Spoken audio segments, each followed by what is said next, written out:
इसे इससे पहले के वीडियो में पॉलिटेक्निक की क्लास के लिए बलागुण का चैप्टर चल रहा था और उसमें बलागुण की डिफिनीशन, बलागुण का मात्रक और बलागुण का प्रकार पढ़ा गया था। इससे पहले के वीडियो में पढ़े हो कि बलागुण दो प्रकार का होता है, एक वामावर्त बलागुण और एक दक्षिणावर्त बलागुण। वामावर्त बलागुण को एंटी क्लॉकवाइज कहते हैं और दक्षिणावर्त बलागुण को क्लॉकवाइज डायरेक्शन कहते हैं। और उसके बाद बलागुण का एग्जाम्पल पढ़ाया गया था। जो लोग पहली बार देख रहे हैं इस वीडियो को, पिछले वीडियो को जाकर देख लें। एक चीज़ याद रखना है कि वामावर्त बलागुण का चिन्ह हमेशा प्लस माना जाता है और दक्षिणावर्त बलागुण का चिन्ह हमेशा माइनस माना जाता है। वामावर्त बलागुण है ये और ये दक्षिणावर्त बल आघूर्ण है। इसके बाद में हम लोग पढ़ेंगे आज आघूर्णों का बीजीय सिद्धांत। आघूर्णों के बीजीय सिद्धांत के अनुसार यदि किसी पिंड पर दो या दो से अधिक बल आरोपित हो रहे हों, आघूर्णों के बीजीय सिद्धांत के अनुसार यदि किसी पिंड पर दो या दो से अधिक बल आरोपित हो रहे हों तो वामावर्त बल आघूर्ण का योगफल सदैव दक्षिणावर्त बलागुण के योगफल के बराबर होता है। तो इसका मतलब ये हुआ कि अगर कोई पिंड पर दो या दो से अधिक बल आरोपित हो रहा है तो वामावर्त बलागुण का योगफल हमेशा बराबर होगा दक्षिणावर्त बलागुण के योगफल के। ये छोटा सा सिद्धांत है, आघूर्णों का बीजीय सिद्धांत कहते हैं इसे। इसको समझने के लिए जैसे मान लीजिए कि एक खेल खेला जाता है जिसे हम लोग रस्सा कसी कहते हैं। इधर से कुछ लोग हैं और इधर से कुछ लोग हैं और ये पॉइंट ओ है मान लो। तीन लोग इस रस्सी को इधर से खींच रहे हैं, F1, F2 और F3, और तीन लोग इस रस्सी को इधर से खींच रहे हैं, F4, F5 और F6 न्यूटन के बलों से। और हम ये कहें कि रस्सी अपनी जगह से यानी पॉइंट ओ जो है वो अपनी जगह से हट नहीं रहा है, यानी ये संतुलन की अवस्था में है। तो संतुलन की अवस्था में है तो इसका मतलब ये हुआ कि जितना बल ये लोग मिलकर लगा रहे हैं उतना ही बल ये लोग मिलकर लगा रहे हैं। ये वामावर्त बलागुण हो गया, बराबर हो गया दक्षिणावर्त बलागुण के।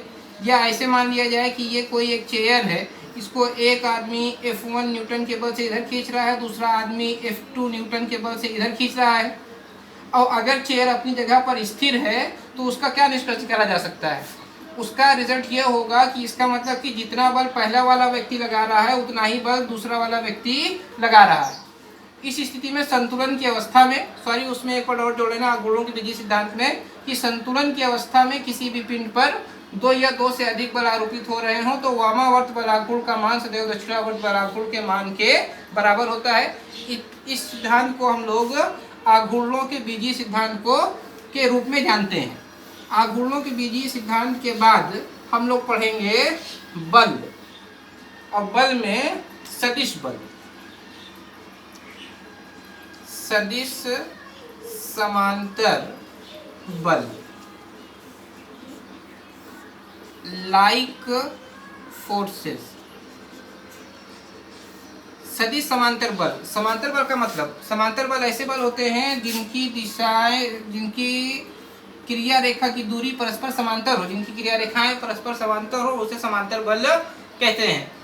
सदिश समांतर बल की परिभाषा के रूप में लिख लीजिए कि वे बल जो एक ही दिशा में आरोपित होते हैं और जो परस्पर समांतर होते हैं उन्हें सदिश समांतर बल कहा जाता है।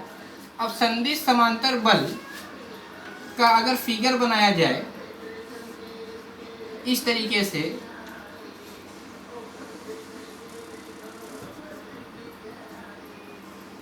ये समदिश समांतर बल का फिगर हो गया।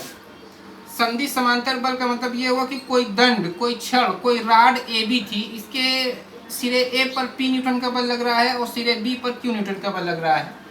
अब यहाँ पे देखो समदिश समांतर बल, P की दिशा भी नीचे है और Q की दिशा भी नीचे है और दोनों परस्पर समांतर हैं, इस वजह से ये सदिश या समदिश समांतर बल कहलाते हैं। समदिश समांतर बल का जो परिणामी होता है वो हमेशा बलों के योगफल के बराबर होता है, R बराबर P प्लस Q। ये समदिश समांतर बल, समदिश समांतर बल के लिए परिणामी R का फार्मूला हुआ R बराबर P प्लस Q, यानी जो परिणामी रिजल्टेंट काम करेगा वो दोनों बलों के योगफल के बराबर होगा, पहली चीज। दूसरी चीज ये कि परिणामी हमेशा दोनों बलों के बीच किसी बिंदु के दोनों बलों की क्रिया रेखा के बीच की किसी बिंदु पर कार्य करता है। ये परिणामी कभी भी बाहर नहीं जा सकता, ये A और B के किसी बिंदु C पर ही कार्य करेगा। अब ये तो पहला सूत्र हो गया समदिश समांतर बल के लिए R बराबर P प्लस Q। यहाँ जहाँ जिस बिंदु से परिणामी C काम कर रहा है वहाँ पर हम लोग लगा देते हैं आघूर्णों का बीजीय सिद्धांत। यहाँ से इसकी दूरी AC है और यहाँ से इसकी दूरी BC है। अब अगर यहाँ पर आघूर्णों का बीजीय सिद्धांत लगाया जाए तो क्या चीज पड़े हो, वामावर्त बल आघूर्ण का मान बराबर होना चाहिए दक्षिणावर्त बल आघूर्ण के। अगर ये P बल इस दिशा में लग रहा है तो इसका मतलब कि ये छड़ को इस दिशा में घुमाएगा, और ये जो दिशा हुई ये घड़ी की सुई की चलने की विपरीत दिशा हुई, यानी एंटी क्लॉकवाइज। एंटी क्लॉकवाइज को अभी हमने बताया, वामावर्त बल आघूर्ण को हमने बताया कि इसको प्लस से लिखेंगे। तो जब प्लस से लिखोगे तो बल आघूर्ण का सूत्र बल गुणे दूरी, बल लग रहा है P और गुणे दूरी है AC। अब अगर बल Q को देखा जाए तो बल Q इसको इस दिशा में घुमाएगा, इस दिशा में घुमाएगा तो इसका मतलब ये इस दिशा में घुमाएगा, और ये जो दिशा हुई वो घड़ी की सुइयों की चलने की दिशा हुई, और घड़ी की सुइयों की चलने की दिशा को दक्षिणावर्त बल आघूर्ण कहते हैं। इसका साइन माइनस होता है तो माइनस बल गुणे दूरी, Q गुणे दूरी है अब BC बराबर योगफल 0 होना चाहिए, यानी P इंटू AC बराबर Q इंटू BC। ये समदिश समांतर बल का दूसरा फार्मूला है। ये फार्मूला और ये फार्मूला बहुत इंपॉर्टेंट है। तो समदिश समांतर बल किसे कहते हैं, वे बल जो परस्पर समांतर हो और एक ही दिशा में काम करते हो वो कहलाता है समदिश समांतर बल। समदिश समांतर बल का परिणामी R होता है, लिखते हैं P प्लस Q से, और दूसरा फार्मूला होता है P इंटू AC बराबर Q इंटू BC। इसके बाद हम लोग पढ़ेंगे अदिश समांतर बल और उसके बाद उत्तोलन।